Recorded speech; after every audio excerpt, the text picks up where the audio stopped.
오늘 우리가 읽은 말씀은 잘 아시는 말씀이죠. 예수님께서 공생애를 시작하신 후에 처음 제자들을 부르신 장면을 기록하고 있는데 그 첫 제자가 누굽니까?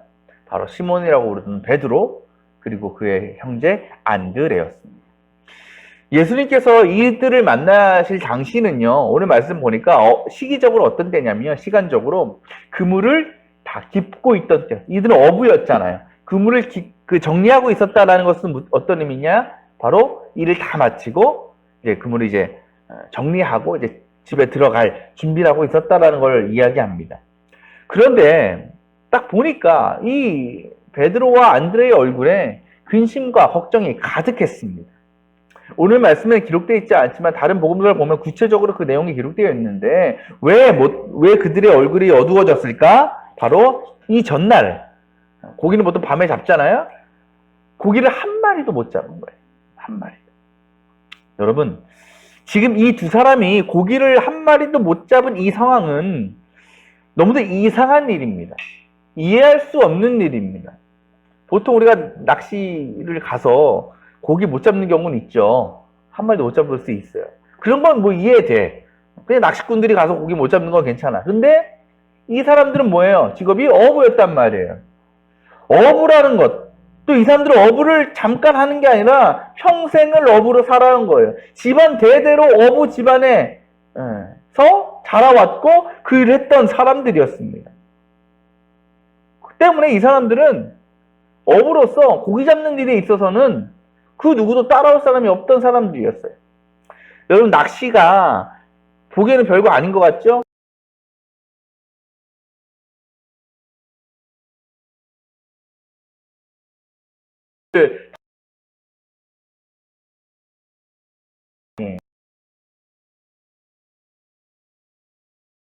뭐가 있어요? 프로 낚시꾼이 있잖아. 프로가 있고 아마추어가 있다라는 거예요. 아마추어들은 어때요? 그냥 물만 있으면 던져놓죠? 하지만 프로들은 달라. 여러 가지 조건과 상황을 고려합니다. 날씨, 물의 온도, 주변 환경. 또 그 사람들은 흔히 말하는 포인트를 알아. 포인트. 어디에 고기들이 많이 서실까? 정확히 거기다 갖다 대면 잡힐 수밖에 없는 거예요. 이 프로들이 사용하는 도구도요, 차원이 달라요. 저도 옛날에 낚시를 많이 다녀봤죠. 우리 할아버지 따라서. 딱 보면 알아. 저 사람 꾼이구나. 프로구나. 아마구나. 왜? 도구 보면 아는 거예요. 행색 보면 아는 거예요. 베드로도요, 지금으로 치면 프로 낚시꾼, 프로 어부였어요. 그래서 그와 같이 어떤 도구들, 배들 보면 아마 최고로 좋은 거였을지 모릅니다. 그리고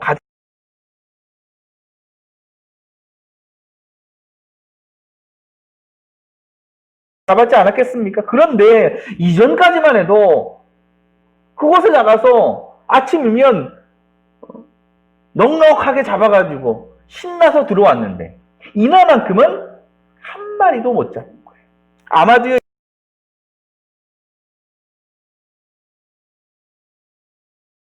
경험해보지 못한 처음 경험이 실패했죠.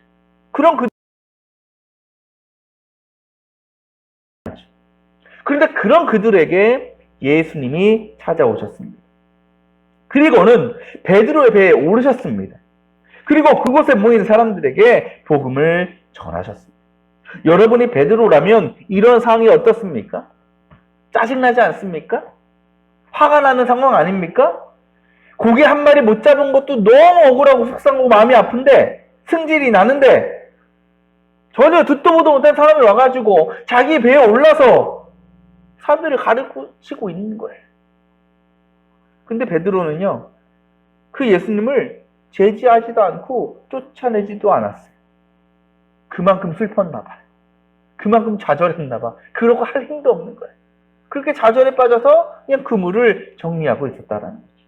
그런데 말씀을 전하시던 예수님께서 그런 베드로를 가만히 지켜보시더니 이렇게 말씀하시죠. 4절. 깊은 데로 나가서 고기를 잡아봐라. 여러분은 이 상황이 이해가 돼요?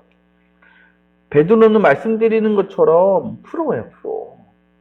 반면 저 예수라는 사람은 딱 행색 보면 알잖아. 어디서 그냥 낚시 한번 제대로 해보지 못한 그런 사람이에요. 그런 저 사람이 프로인 나한테 와서 고기 잡는 법을 가르치고 있는 거야.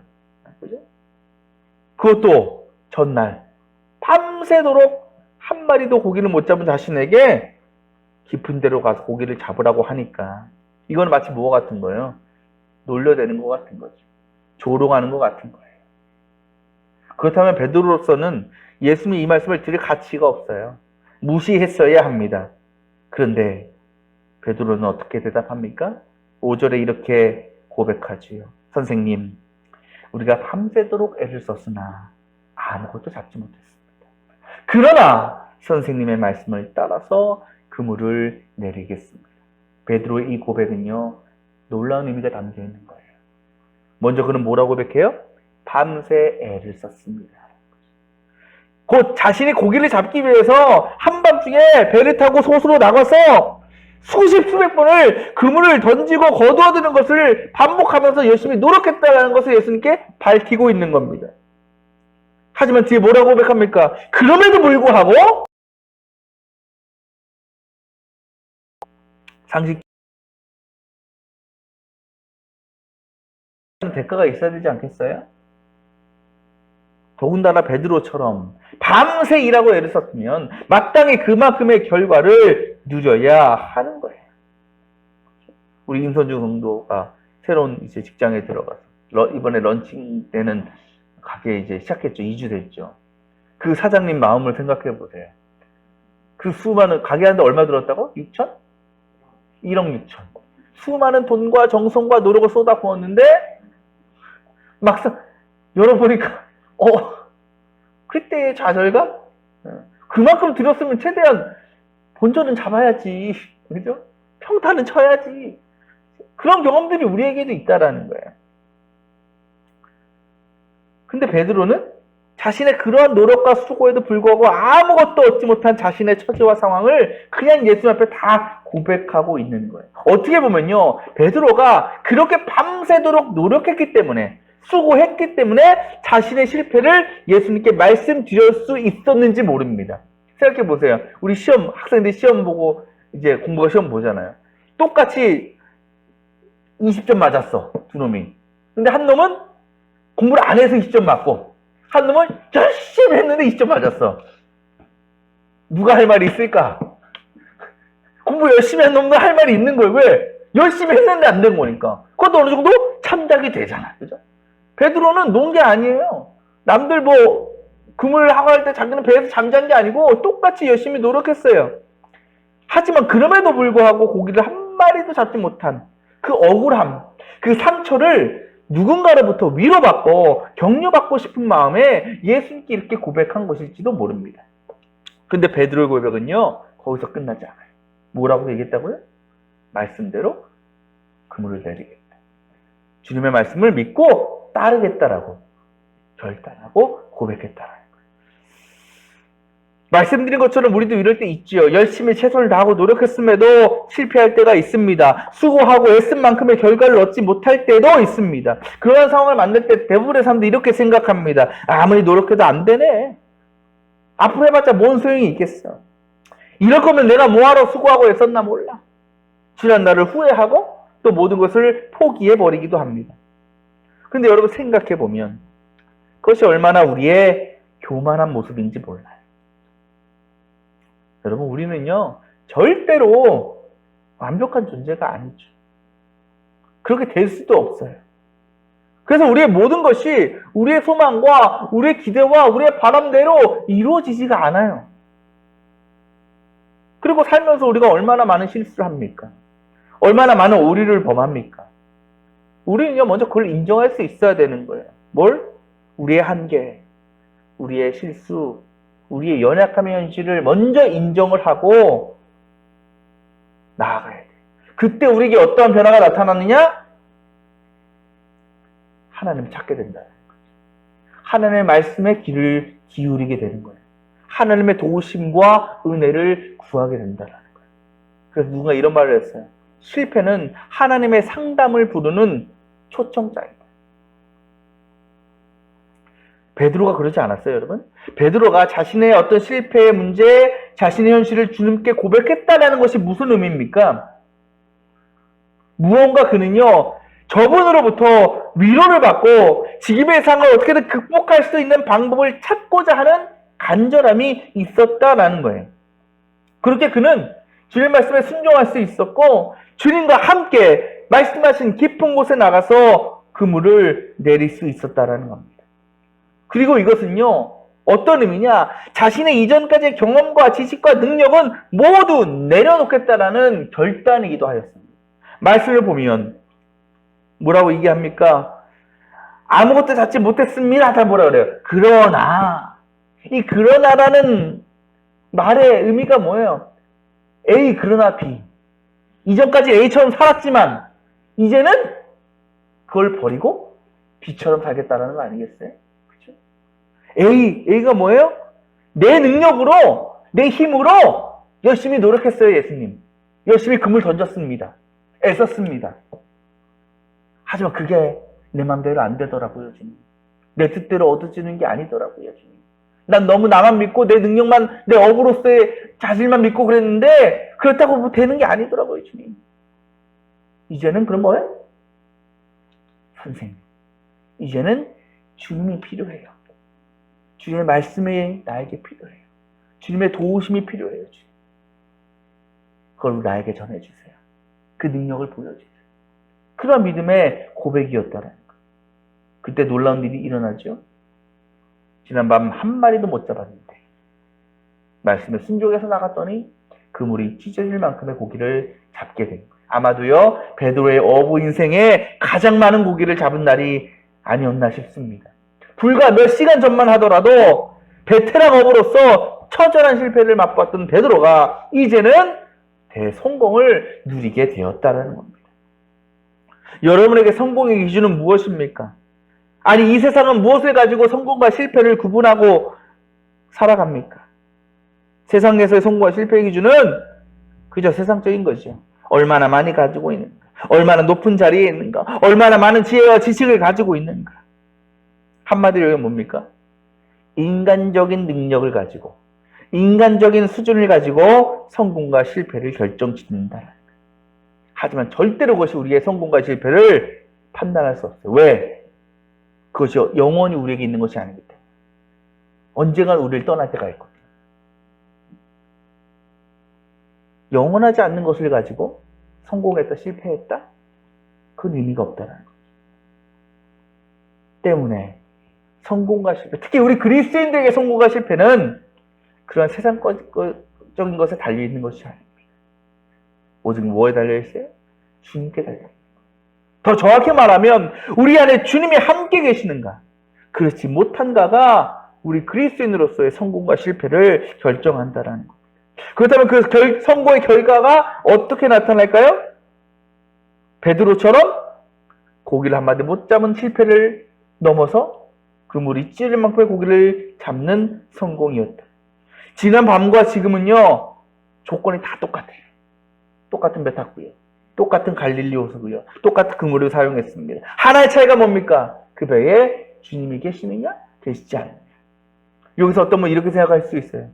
아우, 야, 예수님 모시고 살면 나에게도 저런 물질의 풍요와 복이 오겠구나. 물론 그럴 수도 있겠죠. 하지만 우리가 잘 생각해보면 그것이 베드로가 나중에 예수님의 제자가 되잖아요. 예수님의 제자가 된 베드로의 그게 결정적인 이유가 아니었다라는 거예요. 물고기가. 베드로가 왜 예수님의 제자가 되기 결심했을까요? 그저 자신에게 엄청난 고기를 잡게 해주신 예수님의 능력을 봐서일까요? 그 능력을 의지해서일까요? 그렇지 않아요. 정말 그랬다면요, 베드로는 예수님의 제자가 되지 않았을 거예요. 자신이 지금 누린 성공보다 더 큰 성공을 기대했을 겁니다. 그래서 더 어부 일에 매진했을 거예요. 그래서 필요할 때 주님만, 필요할 때만 주님 부르고 필요할 때만 주님을 찾았을지 몰라요. 하지만 베드로는 어땠어요? 더 이상 어부 일에 미련을 두지 않았어요. 예수님께서 따르자고 하실 때 따랐어요. 어부로서의 더 큰 성공, 더 큰 성과를 바라지 않았다는 것입니다. 그렇게 그는요, 예수님의 제자가 되기 위해서 모든 것을 포기했습니다. 이것은 뭘 의미하느냐? 예수님의 그 능력이, 고기를 그물이 찢어질 만큼 작게 했던 그 능력이 베드로를 변화시켰다는 것이 아니라는 거예요. 이미 베드로는 변화되어 있었어요. 그것이 언제부터일까요? 예수님께서 자신의 배에 오르셨습니다. 그 배에서 말씀을 가르치실 때 이미 그는 변화되어 있었어요. 그때 예수의 말씀은요, 밤새 아무것도 잡지 못한, 그래서 실망하고 좌절하고 있던 베드로에게 놀라울 정도로 마음의 기쁨을 줬어요. 평안을 갖다 줬습니다. 그 마음의 기쁨과 평안은 이전까지 업으로서 성공했던 삶이었을 때 누리던 것과는 비교할 수 없는 것이었어요. 그랬기에 베드로는 그 절망과 실패의 순간에도 끝까지 예수님 말씀에 귀를 기울일 수 있었고, 자신의 연약함과 실패를 인정할 수 있었고, 또 그것이 말씀의 순종함으로 더 나아가서 풍성한 순종의 열매를 거두게 한 것이었다.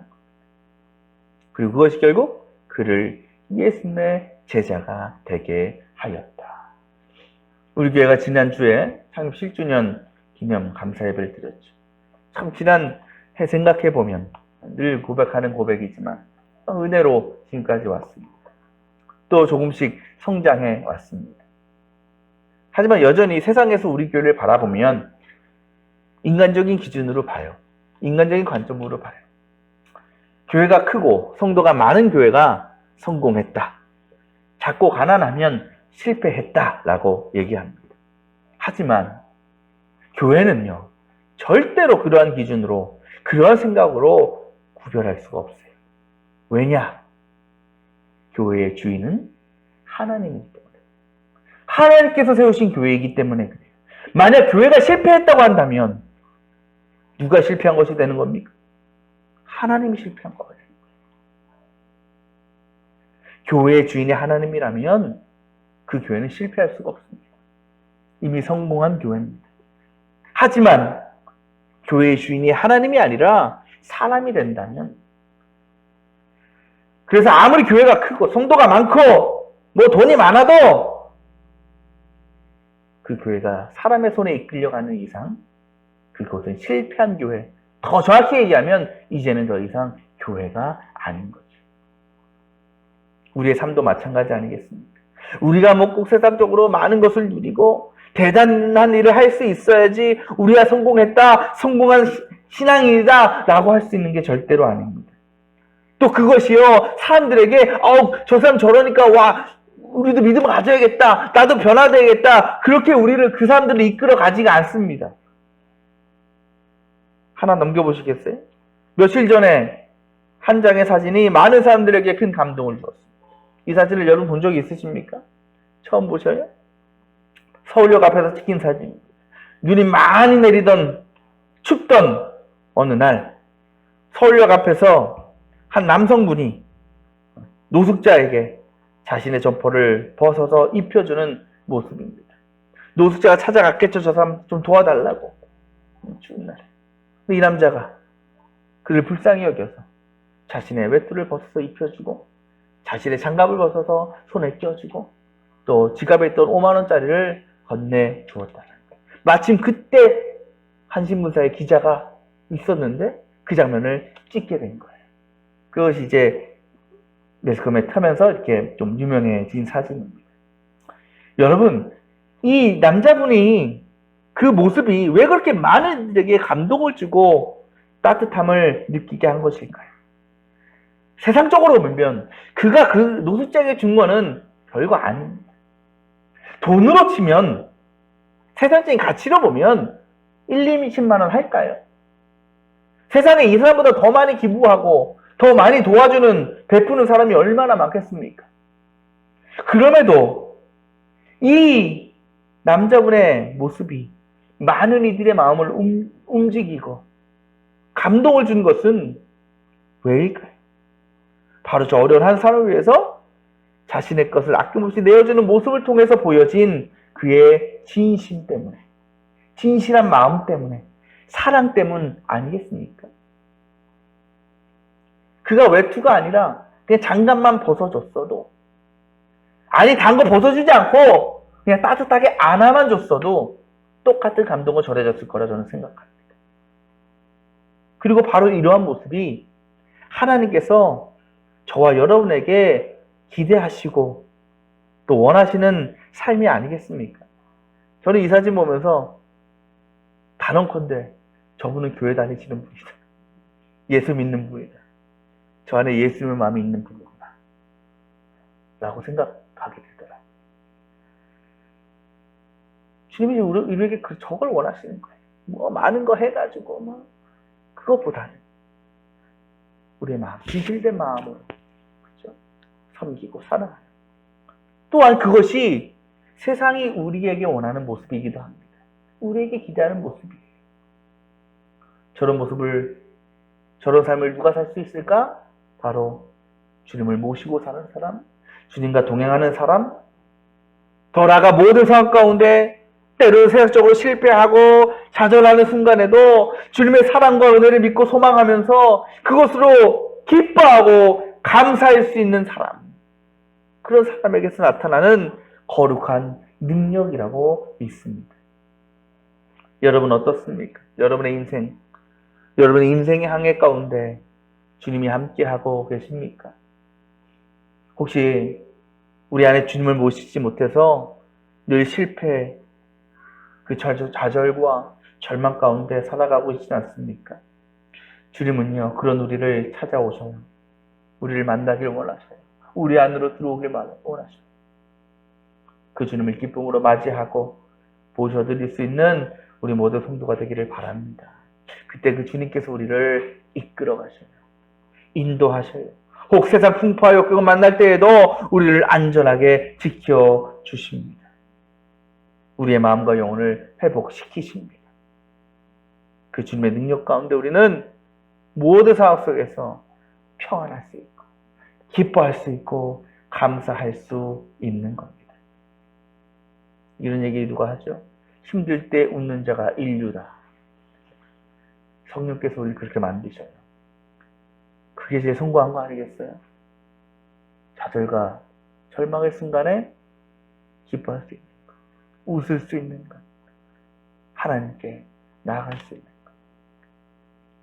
우리가 그렇게 살아가다 보면 그와 더불어서 세상에서 허락하시는 은혜와 복도 하나님께서 우리에게 허락해 주실 줄 믿습니다.